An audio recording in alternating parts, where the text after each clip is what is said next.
আসসালামু আলাইকুম, সবাইকে আমার চ্যানেলে স্বাগতম। সাধারণ গণিতের 13.1 চ্যাপ্টার মানে সমান্তর ধারা চ্যাপ্টারের 13 নম্বর ম্যাথটা আমরা এখন করব। কোনো সমান্তর ধারার 12তম পদ 77 হলে এর প্রথম 23টি পদের সমষ্টি কত? তাহলে এখানে দেখেন আমাদের প্রথম পদ দেওয়া নাই, আমাদের সাধারণত দেওয়া নাই, তাহলে আমাদের এটা ধরে নিতে হবে। ধরি প্রথম পদ হচ্ছে এ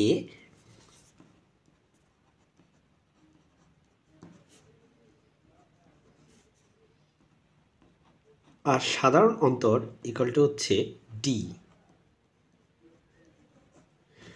আমরা জানি n-তম পদ equal to a plus n minus 1 into D. তো এখানে 12তম পদ আছে, এখানে আমরা 12তম পদ ইকুয়াল টু লিখবো a plus 12 minus 1 into D.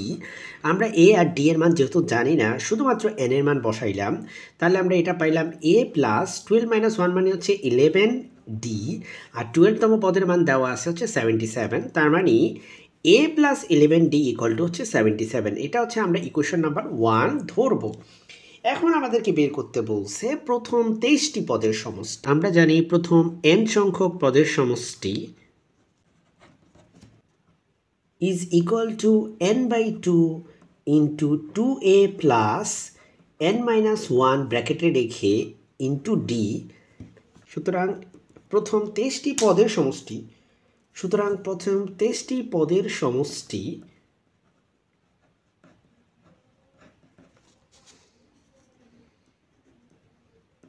is equal to 23/2 into 2a, এর মান যেহেতু আমরা জানি না সেভাবে রাখবো, আর 23টি পদ তার মানে 23 মাইনাস 1, আর ডি এর মান আমরা জানি না, ওটা ওইভাবে রেখে দিব।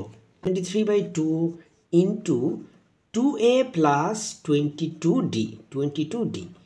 তাহলে এখন দেখেন আপনার a প্লাস 11d এর মান দেওয়া আছে 77, তাহলে আমরা এখানে একটা 2 কমন নিতে পারি। 2 কমন নিলে হবে 23/2 ইন্টু 2, আর এখানে হয়ে যাবে a প্লাস 11d, তাই না? আমরা একটা 2 কমন নিয়ে নিলে a প্লাস 11d থাকে, তাহলে এই 2 আর এই 2 কাটা, তাহলে আমাদের এখানে থাকে 23, আর a প্লাস 11d এটার মান হচ্ছে কত? এটার মান হচ্ছে 77।